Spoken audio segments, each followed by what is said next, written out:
Norm used to do a lot of jokes about that, going back in time to kill Hitler. Yeah, but he said like he just thinks he would go back and he would be converted. He would just fall into the gaze of his dark black eyes. Dude, the people always fucking want to murder Hitler with their time machine, right? But then I feel if I got back there, I'd be afraid of falling under the spell of his fucking beautiful eyes. It's true. You want oratory, and be then locked in the gaze. Yeah, and then I join the fucking party. That's knowing his me. thing. He gives you his full attention. You're like, whoa, wait a minute, maybe there's Norm, something to this guy. No, but before you ask another 420 is one of my favorite comedy clips. We came up with that on the way to the studio. It's we were just so like, good. I was like, You dude, know what I'm talking about? It's 420 on their podcast, him and Norm's podcast. we were And Norm's like, look, he's like 420, and he's like, you're saying it's about smoking weed. Yeah. So this is what they say. 420 is a code term used primarily in North America that refers to the consumption of cannabis and, by extension, a way to identify oneself with cannabis subculture. He goes to the Wikipedia and he's like, oh, look at that. It was a statesman from Austria. Yeah, I remember. And then he starts reading about it. And then he's like, he did this. Odd-looking duck. Odd-looking duck, but he has black eyes. Yeah. And then he goes, oh, hold the fort. Hated Jews. And then you go, well, he's dead. He goes, I didn't even know he was sick. It's so good, dude. Yeah. That's not what mine says. What does yours say? Mine says 420 was the birthday of Austrian-born German politician and the leader of the National Socialist German Workers' Party. A fella went by the name of Adolf Hitler. But this guy, there's a picture of him. Adolf Hitler, very compelling kind of a figure. Odd-looking duck. But there's something about his eyes. Hypnotic. His eyes are almost entirely black. He was a decorated veteran of World War I. And he joined the war. Hold the fort. He hated Jews. How funny was it? The 9/11 Airlines. oh my god, How'd you that was sit through great. this? How do you do this? 9/11 Airlines. He's like, Hey, for the 9th consecutive year, Nick, JetBlue Airlines ranked first for satisfaction among all North American airlines. But you know what ranked least in satisfaction? 9/11 Airlines. What a terrible name for an airline. It reminds me of that tragedy. Oh, 9/11. Yeah, don't laugh at 9/11 again. I was drudging through blood and bones in Manhattan to find my brother. It turns out he was in Northern Canada. 9/11 Airlines reminds me of that tragedy. You know what the number one worst airline was? 9/11 Airlines. It reminds me of that tragedy. Dude. I tried to tell him not to laugh. Adam. I know. I walked through blood and bones in the streets of Manhattan trying to find my brother. Jesus. Yeah, he was in northern Canada. Is that when we just started, when we looked at each other and just started laughing? Everyone was just like, what the fuck? Were you in New York when the Twin Towers fell? No, I was in Los Angeles. Well, either way, it was a national tragedy. It was. Yeah, I know. 9/11.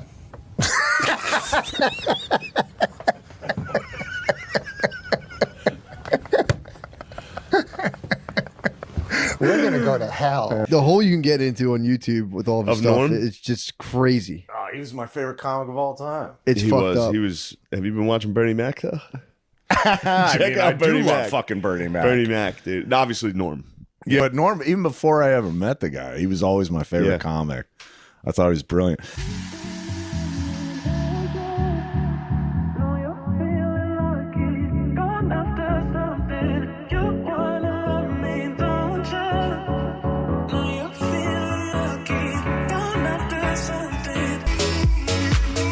Do you want to hear my impression of the That's going to be you if you don't lose weight. You want to hear my impression of the 9/11 call from Johnny Carson? 911 call. Yeah, I'm sorry. Yeah. But 9/11 was a national tragedy.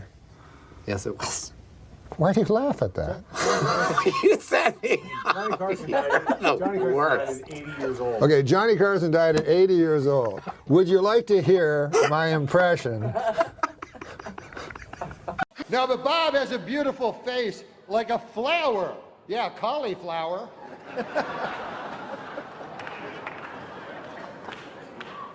No offense, but your face looks like a cauliflower. The Bob Saget roast, another seminal moment in my life. You were so funny. I have a lot of well-wishers here tonight, and a lot of them would like to throw you down one, a well. They want to murder you in a well. Seems a little harsh, but apparently they want to murder you in a well. It says here on this card. No, I think that that Bob should join the Ku Klux Klan. And that's not because he's racist. He's not racist. It's just that he'd look a lot better with a hood over his head on account of his face. How can you not get that? So many people Well, it's a just favor, talked yeah. about that. Oh, yeah. So many people said they couldn't figure it out. That's it. How could they not figure That's it what out? I think. I was like, it's all right if you don't like it, but don't think I'm mentally ill. They were like, what is he doing? I don't know. He's telling old jokes. NORM MACDONALD, God bless you. Watching your set was like watching Henry Fonda pick blueberries.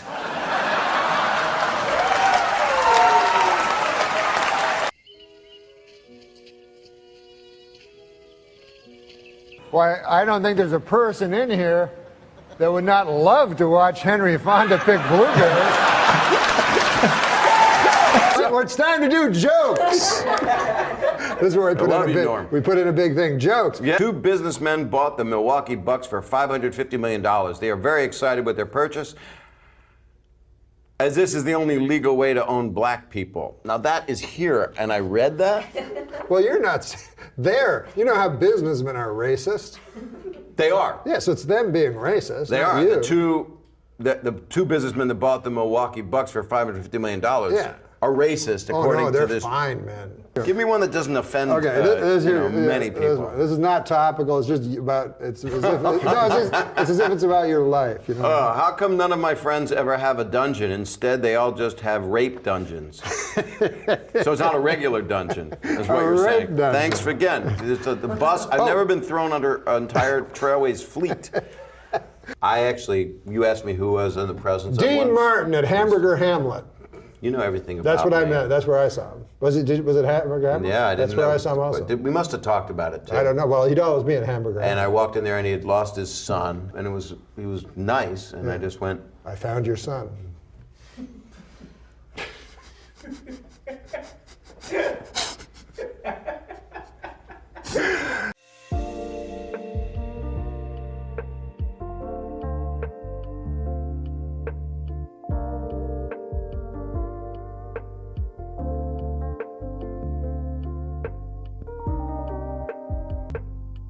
Bob was the first comedian that I ever saw perform when I was a boy, live, and I loved him. But one thing that bonds us as comedians is we're bitter and jealous, and we hate everyone else that has any success. But Bob, honestly, has never had an unkind word for anybody, and I love him, and I hope everybody else does, so I just want to say that. Thank you. Ending with music is fantastic. you could juggle or swallow a sword, or that would be good. Anything that's different, because all my jokes are equal. No, you do different. You weave them different. I peter out. Not necessarily. I've seen you do. Peter out. I've seen you Sean get more O'Connor's has graphic. seen it. How do you like that? Yeah, it's good, doesn't it? What? You look very lean. I'm lean. Yeah. I'm on the zone. So is Gilman. No, I'm just kidding. I just eat regular food. How do you like it out there? I actually, one time, I swear to God, I eat bad, right? And one time I lived beside a McDonald's when I was a young kid, you know what I mean? Like 18, 19 years old there. And me and my buddies, all we used to do is smoke dope. And it was back in the old days, you know what I mean? Now I don't do any of that stuff because, you know, it's the thing to say. But, no, I don't do anything. I'm scared now of everything. But back then, I always did that. And then I lived right beside a McDonald's, so every day I would eat just Big Macs every day. Because you get the munchies, don't you? Yeah. So we'd have a big bunch. How could we know all this? I've been told, and it also makes you a little love crazed, from what I hear. Oh my God! Those are two good reasons I've ever wanted to do it. And it makes you like you get all, and you never wear a bra. That's it's like right. a crazy thing. Yeah. Awful things happen. But yeah, and so I always ate all these hamburgers, right? These Big Macs, and I passed out one time, and I went to the doctor, and he said, "You're malnourished. You have to eat something other than Big Macs." That's not a good story. No, I like that story. Is that the end of it? Yeah. You're right. It's not a good story. It wasn't bad. It wasn't a bad story. The hug was great. Story wasn't that good. The scariest movies always to me were the Cronenberg movies. Because it was always the inside. I was thinking about The Fly recently. Where that moment where it's like when he's climbing up the wall and he's like, pretty weird, huh? Yeah. You're like, oh God. No, and then when he breaks apart and there's a giant fly inside him. Can we turn this around somehow to end this thing? It's like my act when I do my act. Yeah. I never think of a fucking ending. Like just trickle off. Just fucking. Me too. Just unravel. I guess this is. We terrible. good? You done? It's terrible. You guys feel okay with what happened here? Every week I go, why didn't I think of something? Do you do that thing where you look? It's like, okay, I've done an hour and 15. And I don't know that how it's structured really matters. I'm done. That's what I'm like. And then I know people are kind of silent. They're like, "Where's the big matter ending?" with him? We hate the most.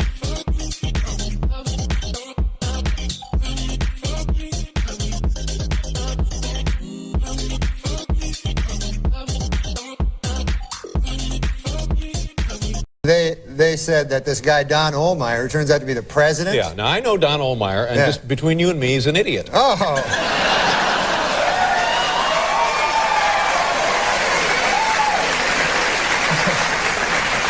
Yeah, I'm firing you there from the show, and then I said, oh, that's not good. And then I said, why is that now? And he goes, oh, you're not funny. Yeah. And then I said, holy Lord, that's even worse news, you know? He goes, no, I don't got nothing to fall back on. No.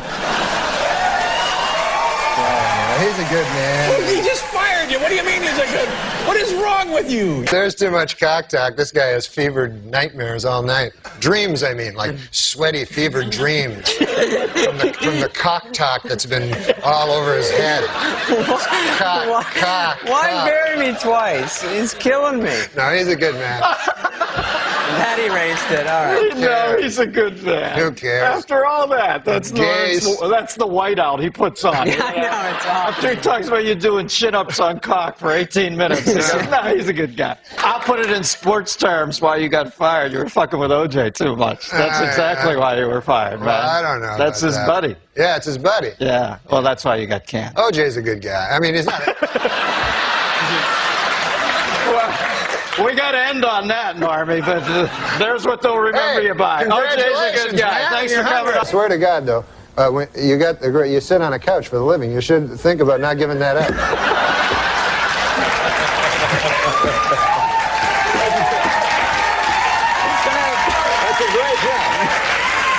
That's a great job. You sit on a couch, and you sit on a chair. It got to be too much, though. I'm looking to lay down.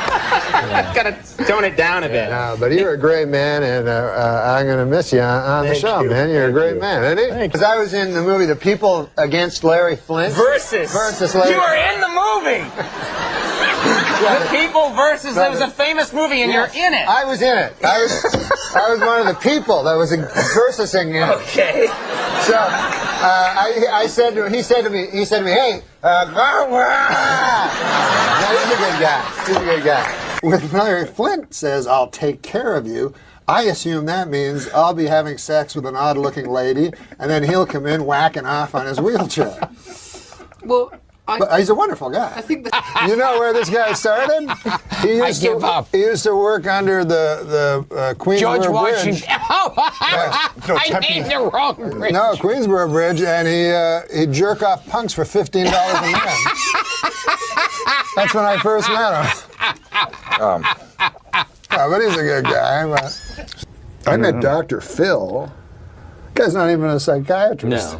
No, he's just a big buffoon. Yeah, he was. They put him. I had a TV show, and they put him. I didn't know who he was, and then he played a psychiatrist. He played himself as a psychiatrist. So I said, "Oh yeah, how long have you been a psychiatrist?" He goes, "I'm not a psychiatrist." Wow. I go, "You're not?" He goes, "No." He goes, "I met Oprah. I'm a jury consultant. You know, people that select juries. Okay. Because Oprah was going against had a lawsuit against a bunch of cattle or something. Right. And so he was picking the jury, and he just he said some old-timey. That's a hard jury to pick. Cattle? Because if you have any ties with any cows or any. Oh, right, in Texas. I'm just because you have to be completely. That's true. That's true. But he must have been good at his job. Yeah, he was great at that job, and then he fooled America, you know. Yeah. No, he's a good guy, I guess. But did she make him a doctor? He was a doc. Well, that was just kind of his nickname, Doc. That was his nickname, like Doc Ellis. Right. But anyways, Joyce Brothers. Yeah. Well, I don't want to speak ill of the dead, but what a fucking whore. Jesus. No, she was a nice lady. Adam was going, "Okay, you stand over with basketball scene. You stand over here. You stand over. There, you get over here. Timmy, you come around, you take the ball from Rock, you give it to... Well, somebody yell, shoot! Somebody yell action! Said somebody yell action. And it was like, action! No. Dugan directed the movie, but he was a good guy. Yes. I was showing Annie, did you ever meet Annie? A sketch that me and Sandler wrote in my first year. The ski lift? Yeah, you remember I love that sketch? one, yeah. Oh, you remember that sketch? Yeah. Oh. Was with Chevy Chase? No, it was with what's his Jason name? Patrick. Jason Patrick, yeah. Yeah, it was not good. But did you ever have You don't mind saying you don't like somebody. What? No, I think you said this. No, he's a great man as an individual. But how about as a group? But I learned this from Robert Blake, who won't come on the show. Nice guy. I love him. But do you know him? Can you get him on the show? No, I saw him on Beretta, though. I said, that looks like a nice guy. Yeah, Beretta was the best. And the Little Rascals, I saw him in. Yeah. The book was riveting. And the flight. You didn't read the book? No, but I heard it. Yeah, you heard it from me because I read it. God damn, that was a word you kept motherfucker. using, right? I mean, no offense to him, but he's a good guy. Because it's funny with Saturday Night Live, isn't it? The people that either they go on to huge fame or they fizzle into oblivion generally. Yeah. And it's... then there's me. And then there's you. But you know what I mean? They go huge, big movies and big movie stars, or they're stabbing themselves in the belly out in the snow naked in Connecticut. That is true. Yeah. Well, in Charles Rockets, it was only because he was on Saturday Night Live. Oh, really? Yeah, he wrote it in blood on the snow. Have you heard of this? What? No, he's a good guy. Who are some of the guys you've seen? Charlie Some Fleischer? of the guys you started out with. Charlie Fleischer? Yeah, Charles, he doesn't come by much anymore. But... Charles Fleischer used to always close the Improv. He'd always close. Yeah. And he'd do an hour. I'm not sure. I think that guy's out of his goddamn mind. Am I allowed to say? I don't even know. If he comes back, it could be awkward. But what happened? He's just out of his mind. What did he do? You know, I'm not gonna get into it. Did you have an encounter with him? I mean, no, just every encounter. That you have? It's very bizarre. Off-putting. Well. He seemed like a good guy. You know?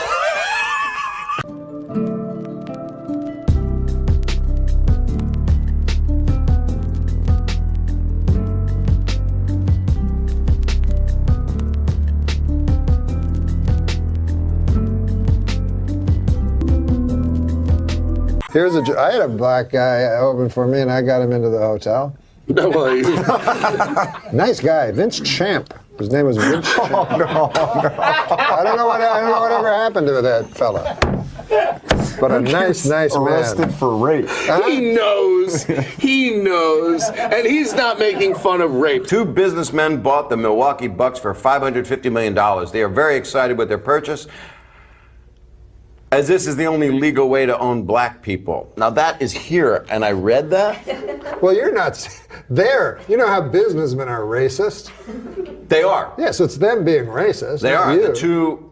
The two businessmen that bought the Milwaukee Bucks for $550 million Yeah. are racist, according they're to this. fine, man. They're Hey, how about this? The Dalai Lama said that killing in the name of religion is unthinkable. Hey, thanks, Dalai Lama. I'm sure everybody will fucking listen to you. No one listens to the Dalai Lama. No one. He doesn't have a wide Like the reach. head of another church is going to listen to the Dalai Lama. Oh, whatever. Everybody's good. Well, Mickey Rooney was on once. I met Mickey Rooney at a card club. You know those celebrity poker events? So it's pretty cool, those celebrity poker events, because you meet those real old guys that are cool, like Ed Asner and all these guys. So Mickey Rooney just wandering around alone before the thing, you know, about an hour before the. So I was like, oh, I'll go talk to Mickey Rooney. It'll be pretty cool. So I go over. The guy, he's old, so he talks super loud. And so as soon as he talked, like everyone looked at us, and kind of everyone in the room was hearing what he was saying. So I was just doing this. I was just about to do this show called A Minute with Stan Hooper. So he said, "Hey, what are you up to next now?" or something, you know. So like an idiot, I tell him. I don't have to tell him, right? So I go, "Oh, I'm doing a show. It's called A Minute with Stan Hooper. It's about a guy that moves from the city to the country." And he goes, "Oh, well, would you ever need an old fella on it?" You know. So I said, "Sure." You know, I'd like to have Mickey Rooney on the show. So I said, "No, sure, that'd be great." You know. He goes, "Great," and then he goes, "But he goes, I've been in the business a long time. It can't just be the two of us." So I'm like, "What?" So I'm like, "Am I have an oral contract with Mickey Rooney like that?" Like he thought it was just gonna be me and him, and he was telling me, "No, we got to get extra people." So crazy. He goes, "I'm 78 years, 87. He goes, "I'm 87 years experienced. I don't like to say old. I'm experienced." And then he'd say stuff you didn't know if he was joking, and then he'd get mad. He'd go, "I'm running for president." You're like, "Oh yeah, that's funny." "No, I am." You're like, "Oh." I got to. And then in his back pocket, he had this guy was married, by the way, to the hottest women of all time. You know, who's that? He was married to like 6 women. One of them was Rita Hayworth. No shit. Ava Gardner. Yeah, he was the biggest star of his day. Yeah. So he'd get beautiful women. Yeah. So when he was old, he pulled out. He had in his back pocket, he had a magazine that he'd cut out a picture from a magazine of Farrah Fawcett Majors, like back when she was married to Lee Majors. That's how old it was. And he opened it and he showed it to me. He's like, "What do you think?" And I'm like, "Yeah, no, that's fair. She's beautiful." He goes, "Yeah." He goes, "I'm gonna find her and fuck her in the brown." I'm like, "In the brown?" Like, I guess he didn't realize like how old he was or what was going. I guess in the old days that's what he did. He go, "Ava Gardner, I'll fuck her in the brown," and he did, you know. That's like, I guess when you're a star, that's like the VIP room. You know, you're proving something. Yeah. I heard somebody else say that too. The VIP room? No. I guess like having anal sex with a woman on the first date, or it's not a date, I guess, is considered like a big. Coming soon to Broadway, Mickey Rooney as Norm Henderson in If the World is So Big, Why Am I So Small Down There? Are you there, God? It's me, Norm. One quick question and I'll leave you alone. Come on, damn it. Pick up the phone.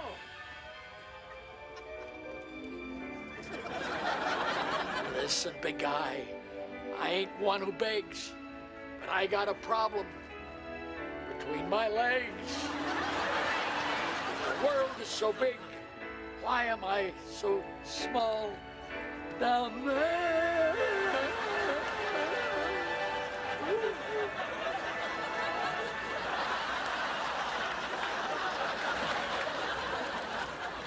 You know, I don't mind if he attacks me, but in most cases, my penis cannot defend itself.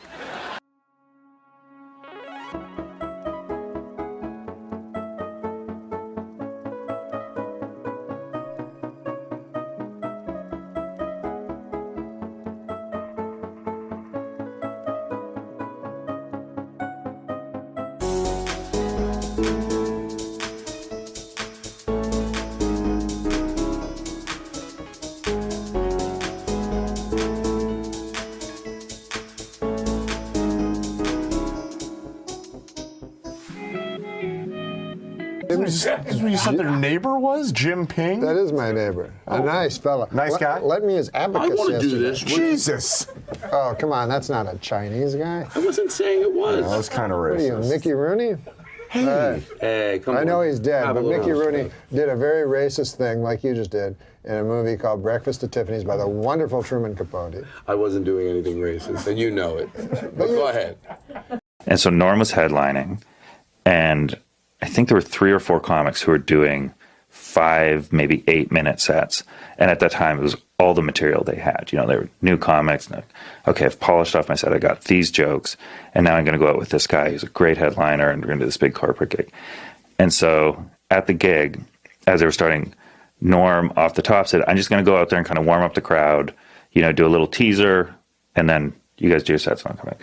So Norm went up and apparently did everyone else's material. Did all the, is this the story? Oh did my all their God. jokes. And what I loved is what I was told to me. They're like, first off, those are the only jokes we had. But the worst thing about it is Norm's jokes were better.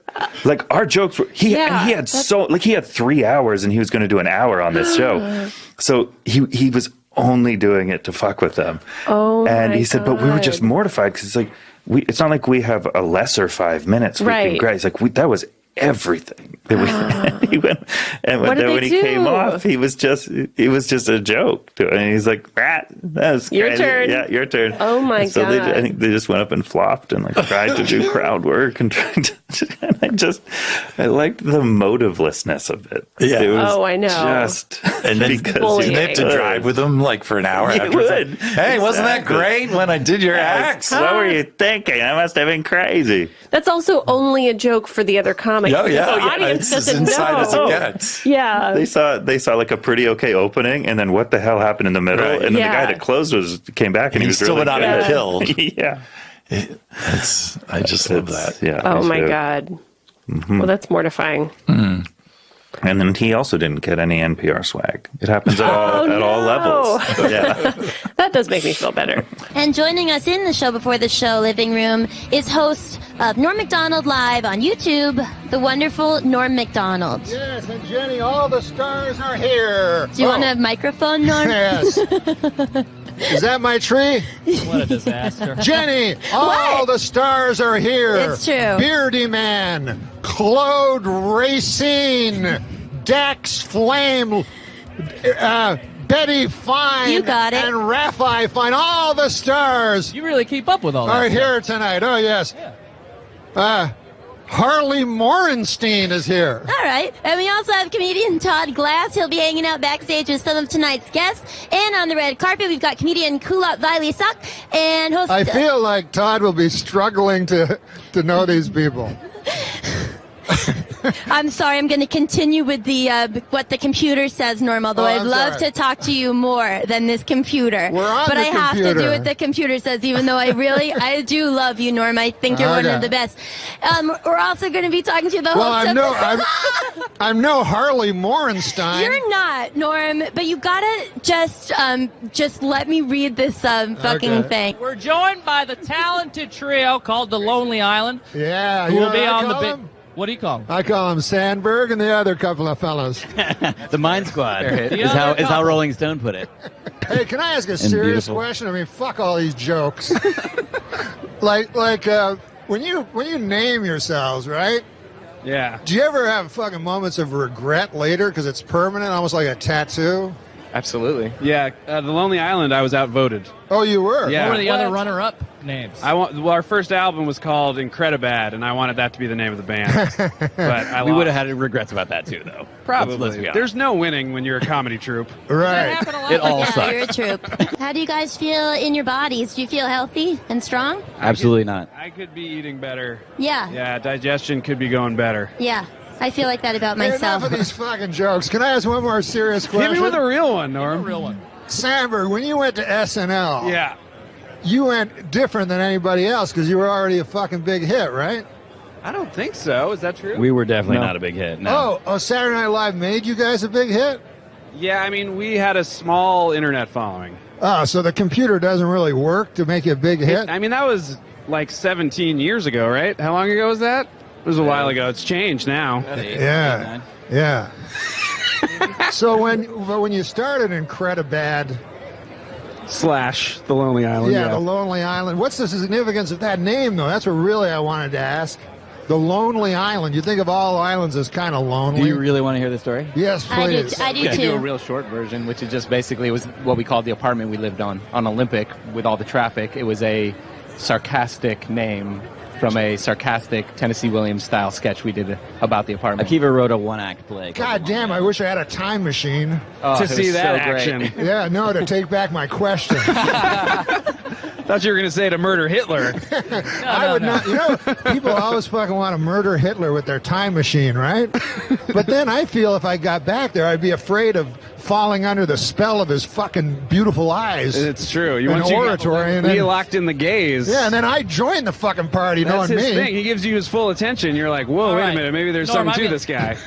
No, but before you ask another serious Believe question, it or not, I gotta they're move telling on. us to wrap it up. I don't exactly I know want to. why you Wrap guys. it what? This was fun for everyone. It's the For the Lonely record, Island, guys. I would have killed Hitler. So thanks, gentlemen. Can I just clarify? if I did go back in time to kill Hitler, I would do it. Yeah, yeah. I wouldn't get That's lost the- in that's his the front eyes and door then choice. bail. Yeah. Just so I don't get like thanks for hit having from us. all the like I know, all that. defamation Yeah, leads. no, Yeah, you would Yeah.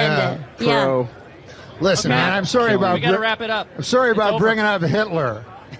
You really brought this live show to a new This is low. the first one, right? This is your first interview? It's just gonna get worse from This is here. the first time I've ever been interviewed a man. Sign If you of can bring things to Hitler come. into all of them, they're going to ask you back for sure, which is I know what you want. That's what we're all hoping for. Okay, tell him to go now. Or you could just be Hey, I dead. love you guys, man. Rock tonight. Love you guys. Love you. Thanks, guys. Good to see you. Goodbye. You too, buddy. I'll take my trash. I'll take my trash. Thanks, guys. Oh, we're back. I've just had word that all the stars are out. Rhett McLaughlin and Charles Lincoln Neal just were spotted. All the stars. It was good to see those workaholic guys because I personally am a workaholic. For many years, I was helplessly addicted to workahol. The Roastmaster General Jeff Ross joins us. Hi, Yes. Jeff. Welcome. Hi, everybody. Oh, you got the first Hello, applause. world. Yeah. Norm, this is so fun. Thank Yeah, you for having man. me on your live podcast. It's always fun to see you without a giant cloud of marijuana smoke between us. Well, it's outdoors. It drifted away. Yeah, how you doing, buddy? You got your hair cut a little. I had a little trim. I was at the doggy groomer for 2 hours today. Now, I asked have for- a question, Jeff. You usually show up wearing something very exotic. Yeah. Why the denim today? I dressed like Billy Jack. Yeah.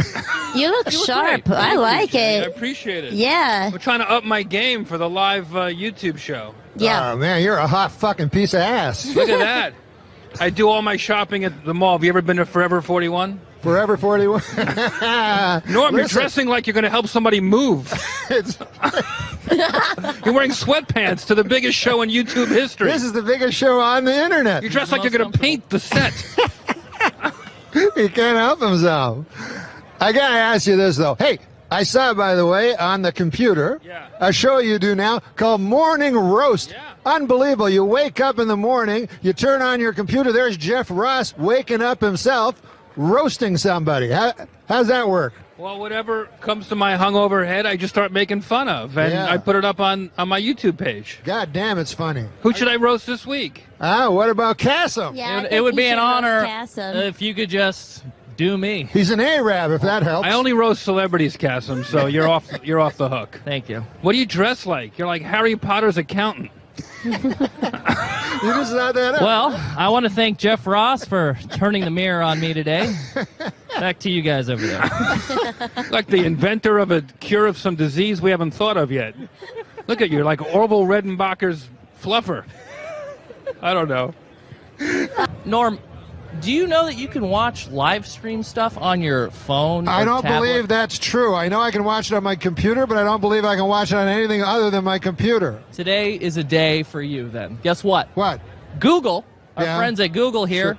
sent us a free Nexus 7 tablet. Really? Well, they sent it to you. Don't say us. Yeah, yeah. Don't say us. It was just you. Just Norm. Let's not get all fucking plural. Thanks, Google.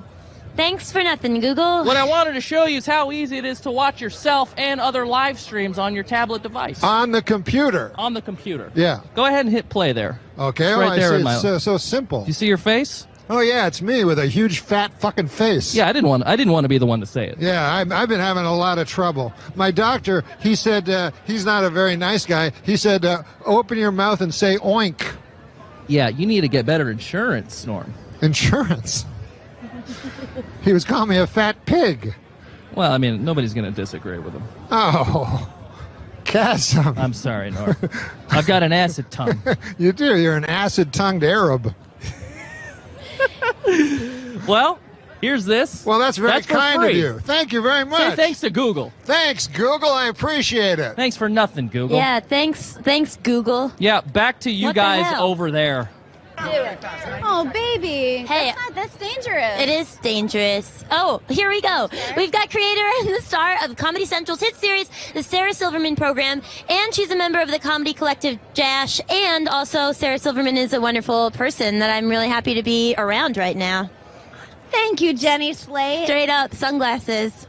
You know how I feel about you and about sunglasses. How do you feel? I feel good. I hope this our bit works out. We'll see. It'll be fun. Hey, Norm, thanks for dressing up. Hey, Sarah, listen, man.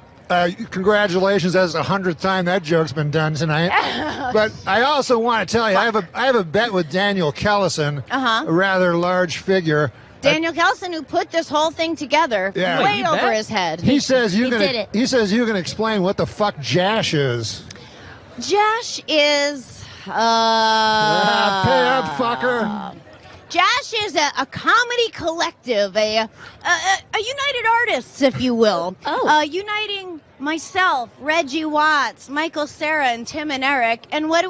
We do whatever we dream up. We shoot it, and it goes on there. We can fail, we can do well. It's total freedom. No offense, but it sounds like some fucking commie gobbledygook. You got me, Norm. I mean, I've never heard the word collective. I know, but Leon Daniel Trotsky. puts buzzwords in my head, and then I just... No, I was just thinking, because they had that Viagra thing out. Yeah. And the other day, Bob Dole came right out and said... He was one of the first. Yeah. And, you don't want to hear about Bob Dole's cock, I mean, President Clinton's cock, Bob Dole's cock, what the hell? But mostly, an old man like that, you don't want him to have a super hard cock. You know what I mean? Why? Why? Because an old man, you want him to be got a pipe going, a newspaper, the dog at his feet there. Well, that in some corners is considered pipe. Oh. But now they're going to have to create some goddamn pill that makes women aroused at the sight of a fucking 70-year-old dude with a super hard cock. You know what I'm saying? It's crazy. This Viagra. It's insane. And you know what it's for? Impotent people. All right, It's for impotent guys. So get this. I read this. The pill can make your cock hard for 4 hours. Right. So now, who has the 4-hour hard cock? The impotent guy. The rest of us are fucked. Me and you got our regular cocks. Meanwhile, fucking Spade is,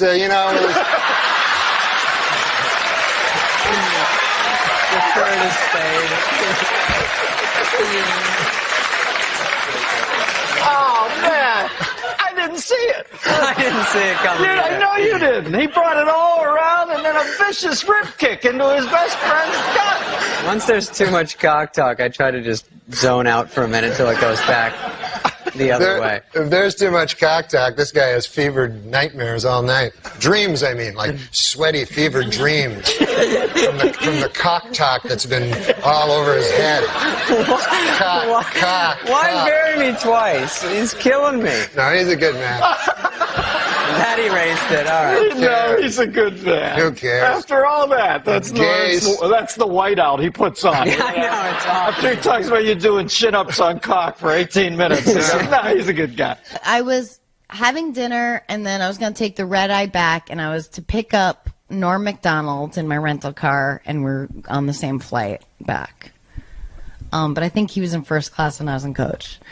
So I went to Soup Plantation before and had dinner with some friends, and then it just hit me like your story that I don't know if you told while we were doing this. Yeah, 5-pound weight dropped down in your belly. That happened to me, and I had the diarrhea of a lifetime in the bathroom at Soup Plantation. Like, not a luxurious bathroom. Like when you think it's over and you've cleaned up and you're getting up and you stand up and you go, oh my God, it's starting all over again. It was like that. It was like I was sweating, like I wanted to take my shirt off. Yeah. So I'm like sick. I'm sick. Okay. So I clean myself up, and I go to pick up Norm MacDonald, who I worshipped, at that time, and I pick him up, and we're driving. I've never told this story. I've never told him this. And we're driving to the airport, and Norm goes, what the fuck? It smells like fucking diarrhea in this car. And I'm going, what? And my heart is going bam, bam, bam, bam, bam. And he goes, did you fucking shit in your pants? And I go, what? I don't know what you're talking about. And I we roll down our windows. And I'm thinking, what is he smelling? Like, I must have stepped on it or something. Like it literally, I don't know what it was. And to this day, I was clean. I swear to God. And this was your worst nightmare. It is still to this day probably my worst nightmare. And he's going, fucking smells like fucking diarrhea in this car. And I'm like, well, I don't know what to tell you, Norm. But in my heart, my heart is just pounding out of my chest. And I'm just like, what is wrong with me? And I'm feeling it again. And then we get to the airport and I go to the bathroom and I'm totally clean. I don't know, I'm still to this day, I don't know if it was on the bottom of my shoe. Or maybe in that when your underwear and pants form a little hammock underneath you. I don't have that. I'm a lady. Yeah. I don't know, or maybe it was a crazy coincidence. It makes more sense that Norm shit his pants and was yelling at me for shitting his pants. He's a guy who literally took a shit and then forgot to wipe and walked away and pulled up his pants because he was on the phone. So anyway, he just told that story on Stern, I think. That was it. He boarded the plane, did not even say goodbye or anything. He just got on the plane way before me, and I never saw him again until we got to work on Monday. Wow. But I've remained good friends with him. But you never told him this story? No, I've got to ask him about that. I guess what is there to ask? Well, he listens to every podcast, so he will probably reach out to you after hearing that. Let's get this Can you out. imagine if he was still angry, all these years later? You fucking denied it. Well, that was what's scary is. He was angry. It wasn't oh my God, do you smell that? What is that? Is that this area? I hope you don't think that's me. You always give somebody an out. It was just an accusatory anger. Wow. And I wanted to, shit your pants. honestly wanted to just drive the car into a wall and kill us both. Wow. Would have been less embarrassing. It's been so long since you came around. Need one more chance to make this right. So stay. This is what Norm just didn't care about anyone. This a quick story. Pamela Anderson is on it. Every time a hot chick would come on, Catan would go over the top to oh my God, he'd write a sketch. We're gonna make out. Right. She's hot. She's with Tommy Lee Hammer. Back off. Yeah, right. Come on. So he writes a sketch, and they do this sketch where it's the Twilight Zone when everyone's in pig face or something. Right. So that's the goof.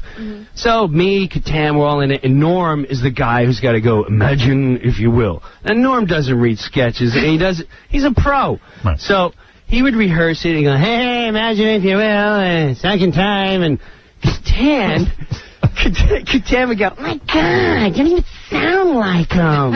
Why would you do that? And I would stand and go, Norm, you gonna hit him back? Like, you gonna say something to him? You just gonna take that from this guy? Now we go to a dress show, which has an audience, and it's being filmed. Right. And again, he starts punking into Norm on the set. Right. He's going, oh my God, Norm, you gonna do it right? It's my only sketch. Right, you don't sound like Rod Serling. He's like, hey, imagine 10, 9, and we're on. Hey, imagine if you will. And he knew the deal. Right. Now we go to air. And Norm still hasn't said nothing. Every time Katan would say something to him, I'd look at Norm like, hey, man, you're my hero. What's up? Because if you're not going to say something, I will. Right. And sure enough, he'd give me like a wink. I swear to you, he'd give me a wink. I'm like, I don't know what's going on. Live air comes on. And I'm like, 20 seconds to the Twilight Zone sketch. He starts up again. We're mic'd, the whole audience is listening. He's like, oh, God, Katan. Norm, you better sound like... Oh, God, Pamela, you're so hot. Norm, Pamela, I can't wait if you ever get rid of... 10 seconds! Norm turns to Katan. Right before his head, he goes, hey, Pamela, did Chris tell you he's gay yet? And he's got all this rage because he likes being gay. Everyone, why don't you just say you're gay and you wouldn't have all this anger and be a pester? 5 seconds! And you wouldn't have all this rage and try to interrupt everyone's sketch because you suck this week. And we're on! Imagine if you will. I'm like, there's my hero. There's my hero. See, he knew to save it for the live. Hey, did you see the filth out did you there? see the Kramer thing? Oh, I did see that. We could look at that right now if we wanted to, but we don't have to Makes look me at that. laugh. Yeah, does that make you laugh when you see that? You've The done. whole You've thing done. makes me laugh. You've done stand up. I know Michael Richards. You do, okay. And he's no racist. He's not a racist. And when you say something like that crazy, it can only be a joke. You know what I mean? He was out of his head element. He didn't know what to do. Yeah. But there's no way that a guy who's racist screams it at the top of his lungs. You know what I mean? Well, certainly, I don't think he was anticipating the fact that a cell phone could have been putting this onto CNN as he was saying it. No, I think he was right. thinking, He wouldn't do it on the Craig Ferguson show. Right. Maybe on here, though. We could maybe to get him on here to recreate that rant. I don't know. Up here in front of the brick wall. You know what I read today? Yeah, in the what? Inquirer that Michael Richards was attacked at that pink yogurt place. Oh, he was attacked? Yeah. Well, that's another thing that's sort of scary is, first of all, Mel Gibson has a career that he could hurt. Michael Richards doesn't really. Wait a minute, Norm. I believe Super Dave was going to tell a joke there. I'm kind of. I'm sorry. I thought it was really No. Well, it seemed to me that he was going to say something because he didn't. He wasn't being serious. And then you said some. Super Dave, was there a joke there? No, Norm. No. I was telling the truth. Okay. That I read where he got these punk kids ran at him and slammed his car and everything, tried to turn it over, and he ran away. Right. Yeah, because I'd be very frightened because Mel Gibson, if you make fun of Jewish people, then it's not like you're in danger. But what? If you're driving around, you heard him. Oh, hey, here's the thing, and I'm going to say it again. Here's a very funny thing that happened. Marlon Brando, remember, said that Hollywood ran. The Jewish people ran Hollywood. That's right. Yeah, but Marlon Brando. And then he had to apologize. Marlon Brando. And they let him work. Anything. Marlon Brando lived. We're listening to Norm MacDonald and Super Dave argue about the Jews. Marlon Brando lived behind a cardboard cutout. What? He lived behind a cardboard cutout. He was 900 pounds. So he could basically say anything. No, but don't you think Michael Richards would be kind of in peril? And well, but I don't think he had a career. No, I'm saying just physically. Hey, did you cut us off? I didn't. Are we just talking? Yeah, you guys. We're not even on the radio. You haven't been on for the last hour, but that's great. So great. I haven't talked to Norm in about 3 weeks. Jonathan, don't you think that Michael Richards may have his life sort of in danger? Yes. No, I would move to either Tucson or Idaho. Yeah, or Wisconsin. Why, is Wisconsin good too? You know what I'm saying? Yeah. You mean like just a shack in the woods or something? Or Boston. He could move to Boston. Yeah. Stay hard. Wait a second. No, wait. You know the joke about B.B. King's wife? No. You don't? No, I don't think so.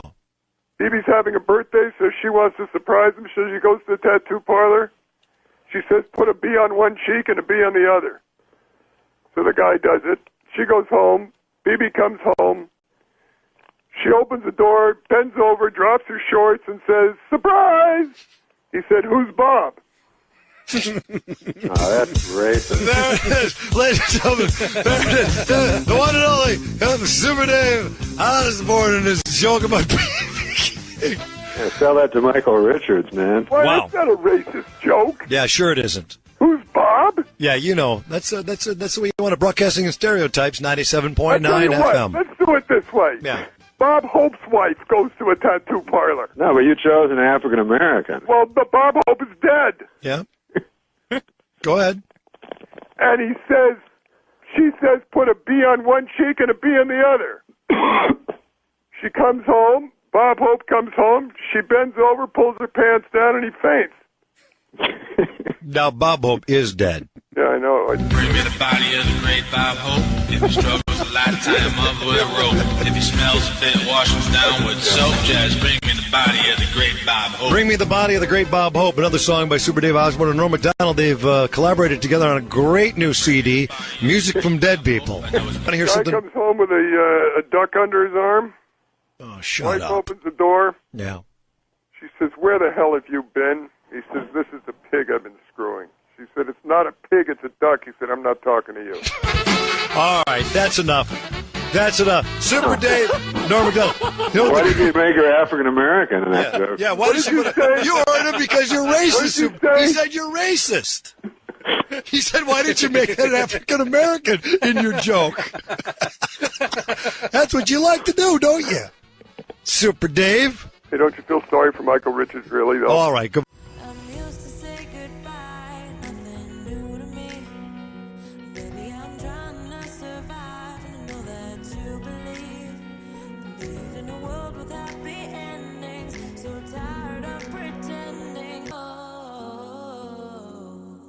If you were Michael Richards and you were in that situation and That word. you said those things, what would you have done next? Oh, I would move to Idaho. Ketchum, Idaho. Okay. Because I was on Who Wants to Be a Millionaire? Yeah. And that was my charity, right? And so I won $500,000. And Hole in the Wall gang? Hole in the Wall gang. Yeah. But I didn't tell them. So they just got a check for $500,000. $500,000. Should have got $1 million. So then, yeah. I want to get into that. So then, they keep sending me they want more money. Like they think it's like an alumni association. Yeah, they think I'm a guy with $500,000 every fucking year. So I'm like, no, I don't have $500,000. Yeah, this Norm MacDonald, he must be some sort of shipping magnate or something. Exactly. I've never heard of him, but he evidently has very deep pockets and loves homeless children, so we should just keep hitting him up for money. That's exactly it. He was going to meet me, so he's my hero, kind of. I love that. Newman's your hero? Well, I love all his movies, and I love how he's conducted his life. Oh, boy, do I have a documentary for you. Really? Yeah. The one you made? Yeah, it's all about his racing life. Oh, that's awesome, because, I love that. I don't know how old he was, but he was 40 or something. You know, he was, when he started racing. Yeah, late 40s. Became one of the best four-time amateur national drivers. champion. Amazing. I got 2 of his championship cars 100 feet from here. And he's by all evidence, he was monogamous with Joanne Woodward. You know, he wasn't a player when he was the most handsome guy ever. Norm, was this, it's a little Paul Newman going on down there, right?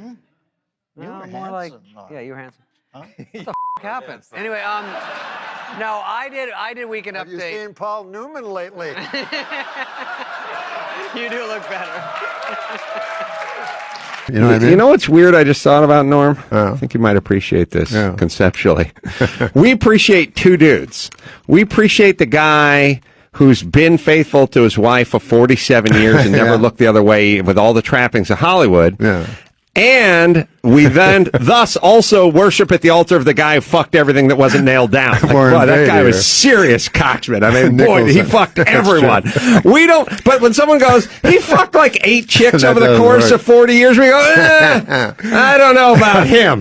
Well, you know, it's like if a guy it's feast or famine in the fucking department. It's like if a one guy, chick or 180. If a guy gets divorced twice, he's kind of a loser. But if he gets divorced 9 times, he's a character. You know? Ladies' man. Yeah, hide the daughters when he comes into town. I met Mickey Rooney. Mm-hmm. So, you know, he was the biggest star in the world, and he was married. Norm's eating, by the way, if anyone wants to know what's going on. So he was married to, I don't know, but it was like Ava Gardner, like 7 beautiful women, the biggest women, most beautiful women in Hollywood. So in his head, he still thought he could get these women, you know. It works on chicks. It doesn't work on dudes. Oh, what I'm saying you mean is like B. Arthur or something. Yeah, like if I found out that Lorenzo Lamas Jr. was banging B. Arthur 10 years ago, I wouldn't go, well, fuck, give me a piece of that shit. I'd go, he's got a mental condition. But women, when they find out that Sophia Loren is sucking off this fat producer, then they go, oh, must be good enough for me. You see how it works? Did Sophia Loren suck off a fat producer? Oh, yeah. Is that true? How do you think we know her name? My Lord God. I don't know for sure. But you're allowed on this show to just slander we can say everybody. what we want. Well, no, I'm not. Look, she's a dear friend.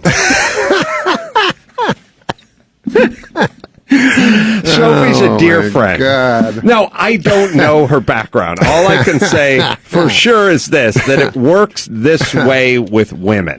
If there's one dude who beds a Kardashian and a Paris Hilton, he'll then get to, and a Lindsay Lohan, he'll get to mow through other Hollywood hot chicks. Like David Spade is that guy. Yeah, David Spade is that guy. And I would say he's more, because Warren Beatty was always the gold standard, but Spade doesn't have the looks of Warren Beatty. He's the aw shucks rapist. Rapist? Well, I don't know why you brought up rapist. My Lord. No, what God. I'm saying is Spade has quietly mowed through the entire bevy of blondes in this town, but he does it in a sort of unassuming way. Yeah, Spade is an interesting character because he's outside of Hollywood. He makes fun of it, and yet he's deeply inside of Hollywood. Balls deep, a lot. Yeah, many would argue. No, but he'll be on red carpets, and I went out with him one time. He's like, "Let's go to a bar." We go to a fucking bar, and then people let us in, which is horrible. Like past everybody. You know? You go, let those guys in. Yeah, there goes Spade and his bodyguards. His haggard bodyguard. He's haggard as that. So I've never seen a picture of George Harrison not haggard. He's somewhere, he's be-haggard. He's like beleaguered and haggard. Like he's haggard with a beleaguered Be-haggard? Yeah. How about the fact that George Harrison, hold on, we got to get back to this. How about the fact that he just got done beating cancer and a mad person broke into his estate and stabbed him repeatedly? I forgot about that. Jesus Christ, that's bad luck. Did anyone think that maybe hanging with the Dalai Lama isn't what it's cracked up to be, like in terms of karma? How do you get into those? Like, remember that guy was going to jump over and to rape Steven Spielberg. Right? Duct tape his mouth. I don't know why you're so fixated on rape, but continue. That's what I'm saying. I'm just playing up here, baby, all right? It seems easier. It's that kind of thing where it's like, what happened? Well, George Clooney was in Toronto shooting for 3 weeks, and a woman moved into his house. It's like... It seems a little casual considering there's walls and security cameras and alarm systems, but Letterman would come home and there'd be a lady that thought he was his wife. Waiting in bed. And he only fucked her twice. Oh, my Lord. I have a stalker. Get this. My stalker. Oh, you have a stalker? Yeah. Well, hold on a second. 68-year-old lady. All right, so you and David Spade are walking into a bar. Okay. Mm-hmm. Oh, I was saying that? Yeah. So we go into the bar. So it's packed with people, and I don't like a lot of people now. And then you get a little fucking plastic drink, and you drink it, and then Spade goes, let's get out of here. And I'm like, what? And I don't even want to be there. And, you're an inch from somebody's face. And so then we go to another bar. He does the exact same thing. Right. Let's get out of here. So he just goes places and exits. But I think there's a power. I think there's a certain power in leaving. Yeah, I guess there is. Yeah. But with women, he plays the long game. Like he's always texting them. He doesn't bed them the night he meets them. Like a year later. Right. But he's got so many on He his... fucks them in the bathroom. Yeah, but not on a bed. Never on a bed. Wait, no. I hear what you're saying. I'm reading between the lines. I can't talk about Dave. Now it's going to Hits sound him like in a I'm stall. saying that about David. No. What he does is he quietly, like, here's what I'm saying. Yeah. Here's what I'm saying. If you had a list of the famous coxmen of the town with the Warren Beatty's of the world and the Wilt Chamberlains and stuff like that, somewhere in the 13th spot would be David Spade. Absolutely. And everyone would go, how do you get on this list? A cute little blonde guy? I'd What put are you him talking way about? farther up than that. Way farther up. I'd put him maybe number 1. Well, that's what I'm saying. In terms of sheer numbers. Quietly goes about his business. Yes, he does. And until we start talking about it. I know we shouldn't. But he's very self-deprecating about it. But he also, he knows everything that a young girl knows. Like that beautiful 20-year-old. He can talk to them about keeping up with the Kardashians and whatever the hell. Right. And then if I Nobody's gonna change, you won't ever leave. On my mind again, I'm still not tired of it. Can make you want me. And I might act okay, say things will stay the same. Say I'm all I need. But every other night, I'm begging for that high. I'll come clean. Half the time, just wanna stop. Can't find another you if I'm lost. Can't find another you if I'm lost.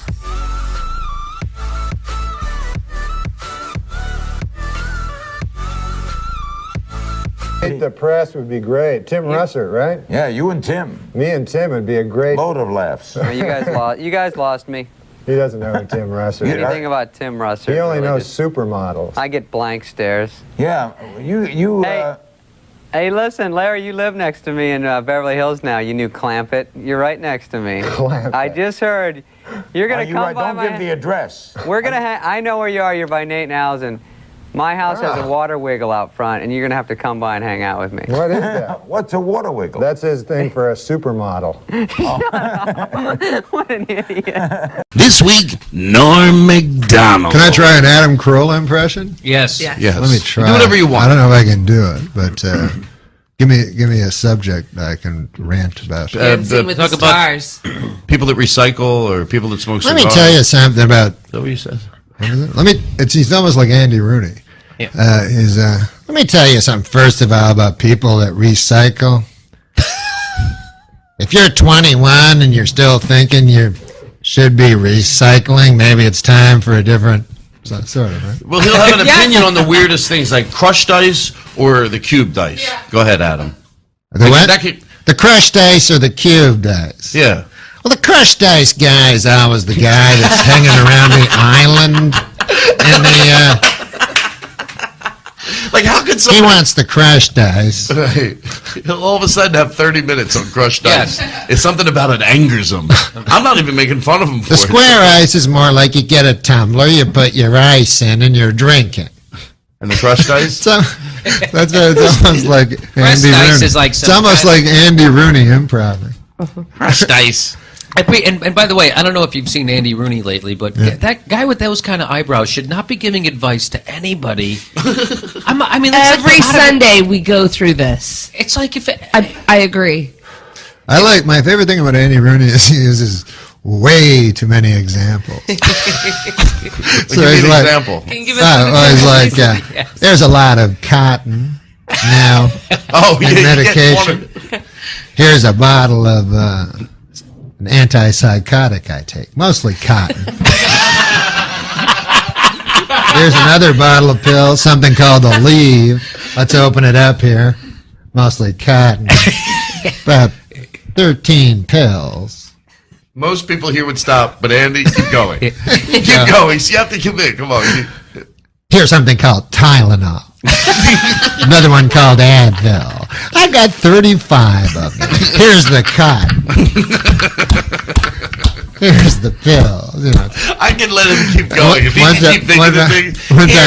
One time he goes, we always use hand dryers in the bathroom, and then the highest production value is the clips they use in the few minutes with Andy Rooney. So he goes, we all use hand dryers. Cuts to like a video of a guy's hand under a dryer. Necessary? That's the I guys. don't think so. The guy's on B-roll. My headphones keep going in and out, but it's all right. How's your battery? It's If I probably meet one more chick that wants to become a veterinarian. He never said that, did he? No, that's the other one. Oh, okay. That's Corolla. Oh. That's sort of. Oh yeah, yes. First of all, if you want to be a veterinarian, I have a question for you. Yeah. Todd, talk to Adam Carolla as Todd Glass is with us. The thing about Todd that always got me is he's one of those yellow shirt guys. Yeah, go ahead. Who did you want me to talk to him as? Colin Quinn. Oh, Quinn. Talk to Adam Carolla? Yeah. You know, who cares? Colin Crushed Quinn. ice. Cubed ice. I can listen to Adam Carolla now. He's going to go off for an hour and a half. I always loved Colin Quinn because it was kind of like he just missed it. Missed what? He was really big, but kind of at the wrong time. Oh, this is Adam Carolla. Yeah, oh, okay. I'm very confused right now. No, Norm's a good guy. Adam Carolla. Oh, Jesus. I'm very lost right now. I'm not going to lie. It's okay. You know what? Just shut up. No, we get confused all the time. We did death. Once you do death on Family Guy, it's like everybody knows you as death. You can be anything. You could build your life as like a heart surgeon, work on that for a while. Oh my God! I just put it. Didn't Adam Carolla take over for you as Death on Family Guy? Yeah, Norm did it first, and then think of it doing. That's right. I just realized that on Family Guy. It was 2 weeks ago. I was like, oh my God, that's Norm. Is that? If my questions are stupid, you just you give me a little forgiveness here. Is that fun to do? I knew it was gonna be bad. Shut up! Everybody, shut up! Come on! No one was asking any good questions. Oh man! It's a. Wait a minute. Let me try. It's a Mary. Come on, stop there. I said I prefaced it. Are you dating? That was dating anyone? How's that going? It's the Mary Hart. Good question. It's the Mary Hart special. But I really wanted to know because that's my favorite show. I love Family Guy. I'm tired of people telling me I shouldn't like it. Wow. But who tells you that? Who would some people say they go, that? which episodes you watching? The first ones, yeah, they're good. But then Really? the people that love it, yeah. Okay. So is it fun?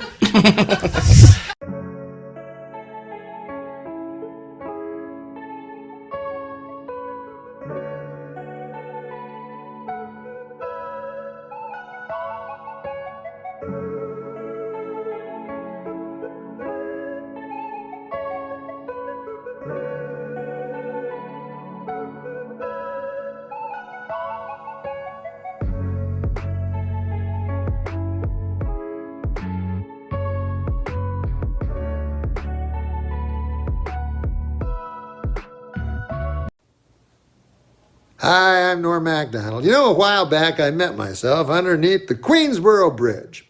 I employed this copy of myself, and while the man earned his coin, I gazed at the water channel and suddenly saw my whole career in clips. Then my vision cleared. Why, that man wasn't Norm. He didn't even look like me. Not a day goes by that I don't think of that guy and how much I hate his guts. I know it's time to close my eyes to old ends, open up to new friends, leave my heart in Berlin, where the tables turning, seeking out the 2 months later, we still haven't found Malaysia Airlines Flight 370. This looks like the work of Joran Vandersloot. Remember that character? Yes. No. You don't remember him? He's one who allegedly. There are over 10,000 missing person cases in America. I hope I'm not telling tales out of school, but I think the answer to where these missing people is very clear. Johan Vandersloot. You don't remember that guy? He killed Natalie Portman. No, it was Natalie Holloway. Natalie Holloway. Did you have anything to do with that case? No, I'm kidding. I came to the store the other day, and Pauly Shore's interviewing an assistant, and I'm like, this guy looks fucking familiar. Yeah. And Pauly's like, yeah, dude, remember that Johan Vandersloot? No guy way. had a younger brother, looked just like him. Yeah? He didn't hire him, but wow. It wasn't that great of a story. Javier's got stiff competition, though. Hal Holbrook, Into the Wild. Good. How dare you? What? Hal Holbrook? He's a distinguished actor. He died in 89. He's still alive. He's very He's much not alive. working anymore. You know, he got pistol whipped in Hancock Park where he lived. Really? Yeah, him and his wife, Dixie Carter. Yeah. They got apparently Hancock Park is right on the border of a dangerous area. Yeah, that's the area where I used to live. Oh, it is? So it's a dangerous area, right? Koreatown. Well, she actually lived in the dangerous These weren't area. Koreans, I'll tell you that broke into his house. They broke in. Yeah, they broke into his house, held him hostage, him and Delta Burke, and pistol whipped him. Wait a minute, it wasn't Delta Burke, it was No, Dixie. I mean Dixie Carter. They were both designing women, so I see where Norm's coming from. Yeah, Dixie Carter. Meshack Taylor ran in at the last minute and saved the day with a fruity vest. Annie Potts was very upset about the whole thing. And by the way, if those of you who aren't from this area, pistol whipped in Hancock Park sounds like some threat a cop's going to make to you when he's going to toss you in the hole with the gay guys. Listen, Brewster, you keep this up and you'll be pistol whipped in Hancock Park, all right? I'll hear your screams coming down the hall. Oh, you won't sit for a week, my brother, when you're pistol whipped in Hancock Park. Yeah, Hancock Park is Sounds like something Joran Vandersloot might do. It does. That's the most evil name in a while. Except, yeah, it is evil, isn't it? Especially when Patrick says it. Somebody, by the way, like when you hear Johan Vandersloot call the chick he dragged out to the ocean because she passed out from booze on the sand a slut or a bitch, it makes me want to pull his parents aside and go, look, Missy, come over here, drop your underpants. I'm going to need to take this Duraflame log and wedge it into you so that you can never procreate again. You guys are officially the worst parents on the planet. And they'll be like, what about the inner city kids that shoot at the chicks behind the counter at the Korean market? Yeah, but they want money. Right. Your son does it for sport.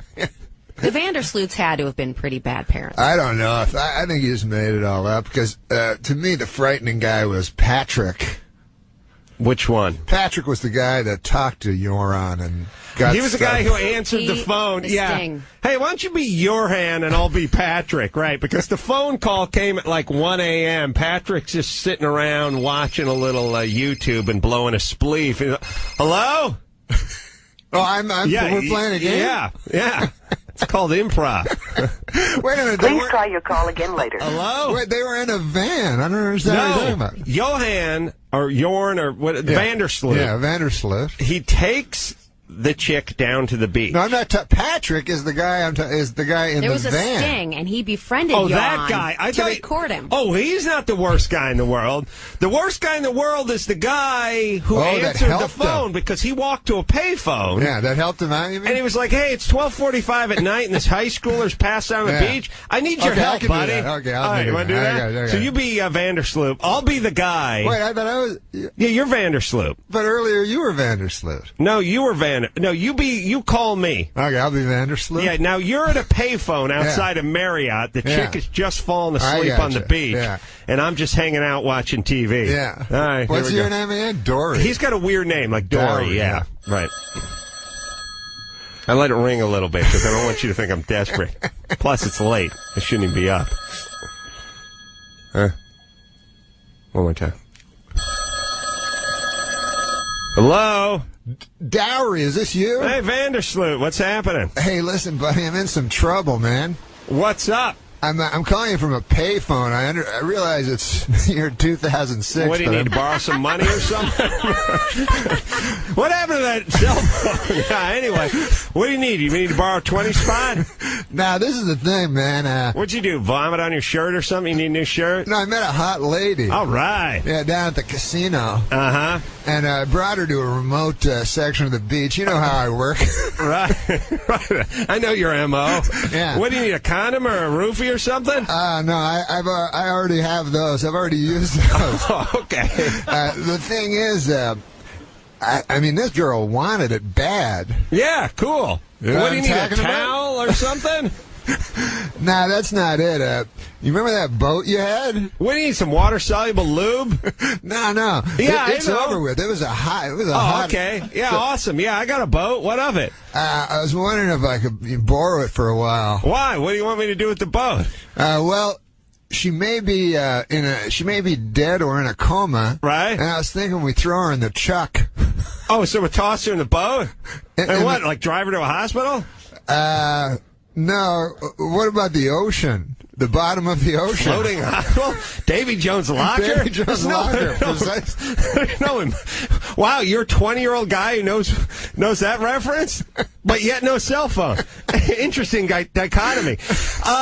So let me get this straight. You met a chick at Carlos and Pepe's. Yeah, she was hot. I did a jello shot off her belly. You did a jello shot. You dropped a digit on her on the beach, and now you want me to drag her into the ocean and throw her in because she's passed out? Yeah, but I don't want to go. I don't want to go with you. Is it cool if I don't go with you? Oh, so hold on a second. Because a minute ago I was watching the Honeymooners and enjoying a Zima. Now you want me to get up, pop on the Hirachis, head down to the beach? Yeah. Are you going to help me load her onto the boat? No, I got to get home. Okay, so let me just digest this for a second. She may or may not be dead. She will be, though. Okay, but as of now, she may still have a pulse. Yeah, I can't tell. Okay, so you want me to swing by, but you won't be there, and then I should grab her and drag her across the sand and then toss her onto my boat and then drag her a couple kilometers off the shore and then dump her in the ocean and then go back home, and you're going to be where? And what you do with her before that's up to you. None of your beeswax. Yeah, between two consenting adults, I don't care. I think they call it a perk in the business. But, all right, and you're going to be doing what while I do this? Oh, I'm going to be going home. They got a honeymooners marathon. Okay, so you're not going to help me roll the corpse into my boat or anything? I don't got that kind of time, man. Okay. I'm a little spent. All right, buddy. So which lifeguard station would she be at? She's just by the payphone. Okay. She's by the payphone? She's under a mangrove tree. Oh, there's none of them in Aruba. I'll go to the one place where there's a mangrove tree. Awesome. All right, buddy. But hey, listen. Next time we go out to breakfast, you're buying. This has been a wonderful reenactment.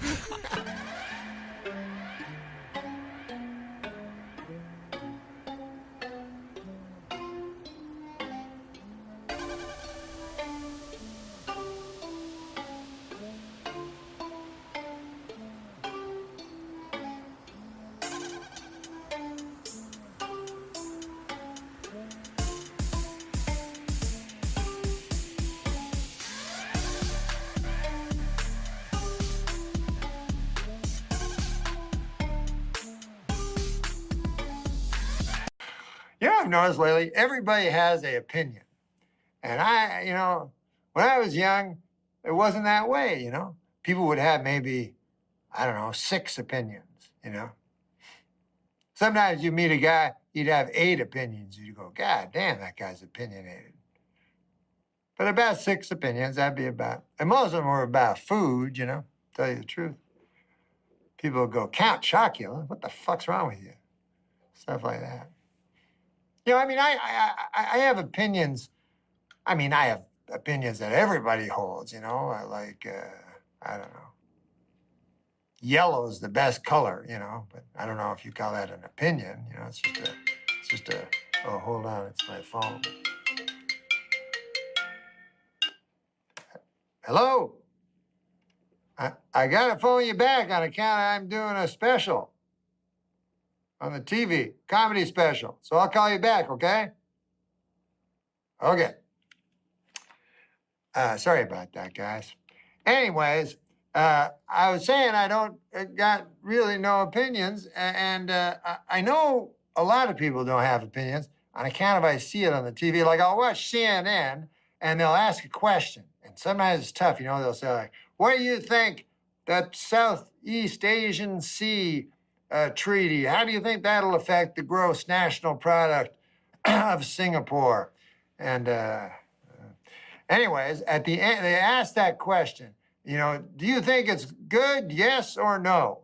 And then at the end, they show the answer. I'm a sucker for a poll, So I always like to. I take part in. At the end, you will always see the same thing. It will be like they'll show the poll, and it's in like a pie chart, And then you'll go, God damn, I wish I had some pie. Anyway, they show in a pie chart, and it'll be like 45% yes, 45% no, 10%. I don't know. So that's fine, I'm not ashamed of being part of 10%, Sounds small, but 10% of this great country, that's 35 million people, that don't know. That's fine. And I'm a sucker, man. I always, anytime I see one of those polls, I phone up, I go, hello, is this the TV? Yeah, you asked a question earlier. I don't know. I don't know the answer to the question. But listen, I got a question for you. What'd that second word mean anyway? It did? All right, well, I better end up in that poll that looks like a pie, fella. I'm no sap. And then I hang up my phone. Why you going high? Push me to the side. Just keep going on and I ain't getting tired. Yeah, you try to crucify all the good inside. You go and come now. Opinions are like assholes. Neil Patrick Harris wants to stuff. You should let me read this ahead. Opinions are like assholes. Neil Patrick Harris wants to stuff his cock in them. Oh, wait, that's just assholes. It didn't get a laugh, but I'm laughing. That's very funny. Black is great. Black is fantastic. Right? Yeah, I think black is fantastic. Even though, they're not black anymore. But then again, we're not white, right? Right. We're pink like his fucking asshole. We're all, Seen it. We're all the colors of Bobby's asshole deep down. But I do. I think you took your pants down. On stage? Yeah, he got pretty naked on stage. Well, I wanted to prove a point. I said that, skin color is only that's your skin color, and we're all pink on the inside, so I showed him my butthole. I remember now. Yeah, and that was my opener, and he didn't like that. It's like Lenny Bruce. It was a real opener. Beautiful. It's beautiful. It's like you could do that as a poem, like some slam poetry. That's what you should do, Bob. You should go on like slam poetry? Slam poetry thing in New York City. Well, they have these, I saw a wonderful play. A guy went on a trapeze over the audience. This was at the height of the AIDS epidemic. And he cut himself, and his blood, his AIDS, his AIDS-filled blood went all over the audience. We never cheered because we were afraid to be politically incorrect. So instead, we contract AIDS. But wait, you were at the show? Yeah. You were being sprayed with AIDS blood? Yeah, we all got full-blown AIDS within the Terrible circus. Did you get your money back? No, we pretended it was good because we'd rather get AIDS than be called homophobe. But this guy said one of the most disturbing things to me. Yeah. He said he was very into the S&M, gay S&M scene. And he said he loved when guys with AIDS would fuck him. He said something like, when they pumped their death up my hot ass. I was like, oh, wait. This looks like a badge of courage, almost. Yeah, it's a real Stephen Crane fucking moment. Oh, man. Why you going high? Push me to the side. This keep going on and I ain't getting tired. Yeah, you try to crucify all the good inside. You go and call 911. It was sort of sex meeting because I'm not good with condoms. I don't mean to get graphic, and I did. See, I'm an older guy. I grew up before AIDS was invented or whatever. I remember One of the worst inventions ever. I know. I remember it was one of those things someone's talking about herpes. Yeah, and they go, there's another thing. Dr. Gerald AIDS with his fucking idea. Yeah, and the AIDS candy had to go away for the Provenza show. By the way, you know that guy, who's that guy with the cowboy hat that defends everybody? Jerry Spence? Oh, yeah. Yeah, so this guy, Jerry Spence, apparently is this big defense attorney. He wears a buckskin coat and an old cowboy hat. Yeah. And that goes well. Yeah, the jury's like that. Yeah. That guy's a standout. Yeah, so you want to get that guy. So anyways, apparently at the end of every trial, you know, the guy, his client's always clearly guilty. You know? And then this guy, this is his final statement. He goes, ladies and gentlemen, he goes, I'd like to tell you a story about a young, foolish boy who had a bird. And he came up to a wise old man. He said, in my hand, I may or may not have a bird. No, and in my hand, I have a bird. If you say A, I will crush the bird, or perhaps I'll set him free. If you say B, I will crush the bird, or else I will set him free. It is up to you, old man, wise old man. You just say A or B, and we'll see what happens with the bird. The wise old man said, son, the bird is in your hand. Ladies and gentlemen, the bird is in your hand. Thank you. 2 minutes later, not guilty. Every time. That's all they remember. They don't remember any of the evidence. They're like, that bird story makes a good point there, you know. We can't risk killing a bird. So anyways.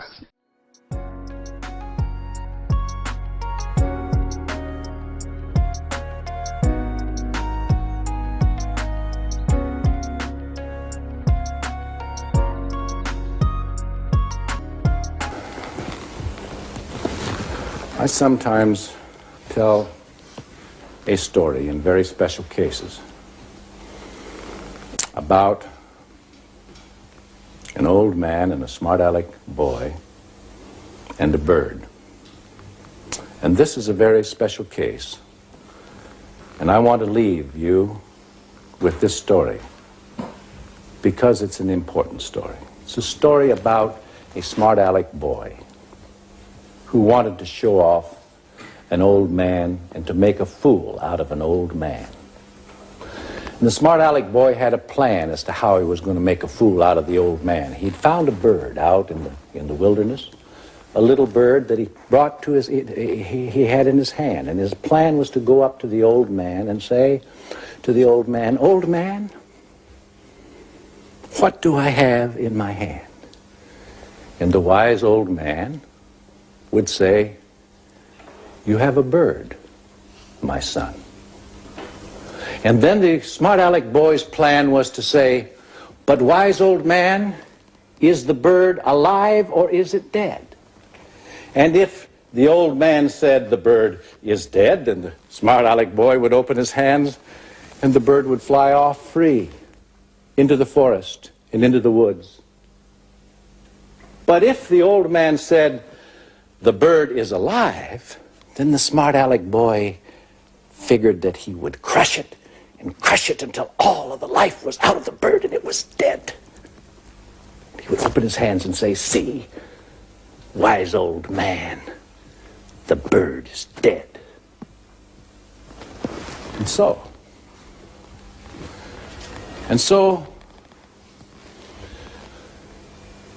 the smart-aleck boy went to the old man and he said, old man, what do I have in my hands? And the old man said, you have a bird, my son. He said, old man, is the bird alive or is it dead? And the old man said, "The bird is in your hands, my son." And so, ladies and gentlemen of the jury, I give you and place into your hands the history of this country and the case of Lee Harvey Oswald. I thank you. Thank you, Mr. Spence. Mr. Bully also. The last time I saw him was at the Comedy Store, and he was uncharacteristically emotional. Yeah. Like when we parted company, he was. And there's a picture of me and him and like the back of Chris Rock said, I put it in my special. That picture that's in the end of the closer was the last time that I saw him. Wow. And he stood there. He came up, he stood behind me. I looked, he said, hey, he looked up. And I realized he was posing for the picture in hindsight. Like a gift. That's nice. It was a very fitting goodbye.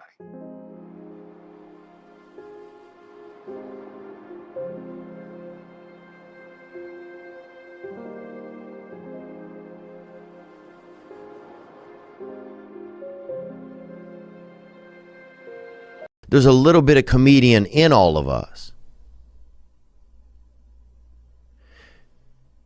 And I think there's not a lot of comedians out there, though. And so when you lose one of them, and not to mention one of the greats and one of the last ones that would speak his mind,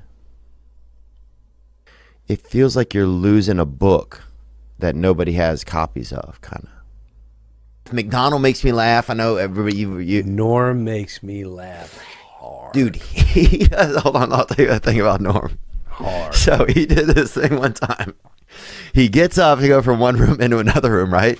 He stops at the doorway and he's like, what is this? What is this? And he's like banging on the door, like just the doorway. He's like, well, what is like a portal to like another? What is this? And he's literally asking the people in the room, right? What do you call this thing? It's like a portal to what? How do you just go through? Where am I? And he was just talking about a doorway, but it was so. He makes anything funny. Yeah. One time I had to open up for him this is at a casino. We're doing like a casino gig in Shawnee, Oklahoma. Wow. And Cherokee Creek Casino, I think. And it could have, I don't know, this cool lady that I think maybe tried to make love to somebody, but she also helped us get the gig. And Norm was fucked up. I think that when he went on after me, and like I don't even think for the first 7 minutes, I don't even think he said anything, right? But the crazy part was the next day, we had to play cards too the next day. You had to like be there for the weekend, you know? So we go to the card tables and Norm's like, man, there's a lot of good pussy in here.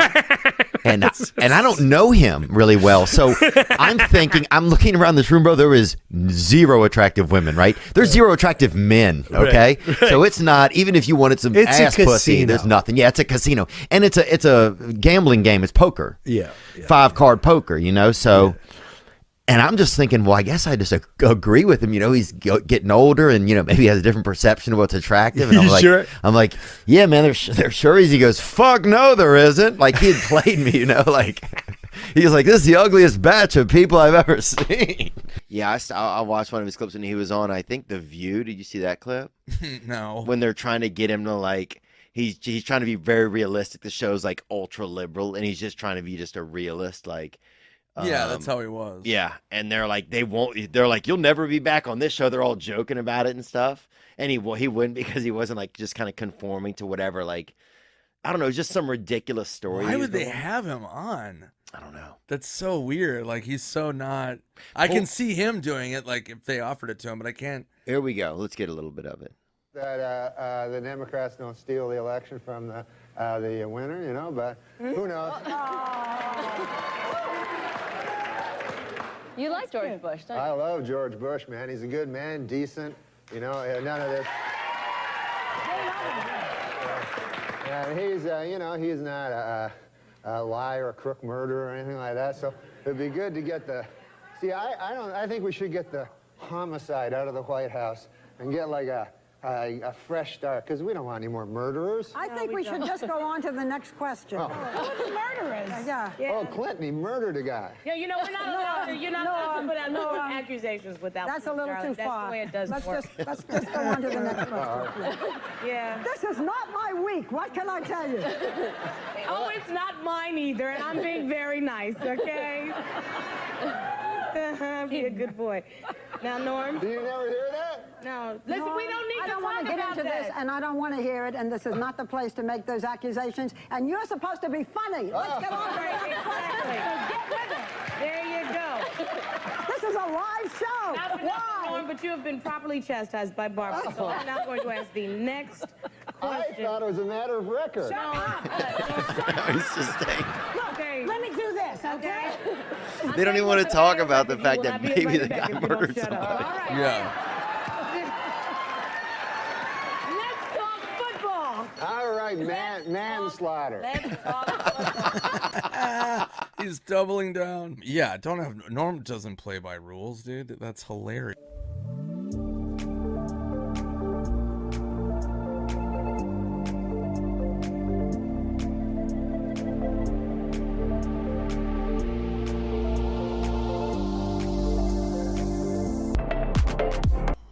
He had his own,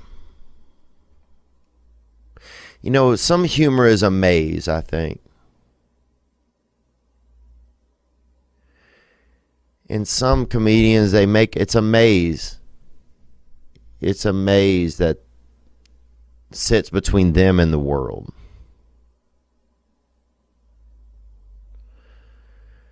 And the way that the humor is created is that some people have such a unique maze. Some people it's set up punch. That's a small maze. Set up punch. Some people it's the element of surprise. Some people it's just extremely direct and dry. But I think Norm just had his maze was just different. And I don't think you can create that. I think it's built into you. And yeah. It's been 30 years since a jury awarded a woman $3 million when she was severely burned by McDonald's hot coffee. Now Dunkin' Donuts is facing a lawsuit after this woman ended up on a stretcher when she was scalded by the coffee at the Dunkin's drive-thru. Samantha has filed a lawsuit. She and her lawyer, Paul D'Amato, want Dunkin' Donuts to change their trays from this to this. Last month, an 80-year-old Albuquerque woman was awarded over $2 million in damages from McDonald's after she spilled some of their coffee in her lap and suffered severe burns. As a result, McDonald's this week has put a warning label on its coffee cups that read, "Caution, do you think you can manage to avoid pouring it directly on your crotch this time, you senile old hag? Think you can manage that, huh?"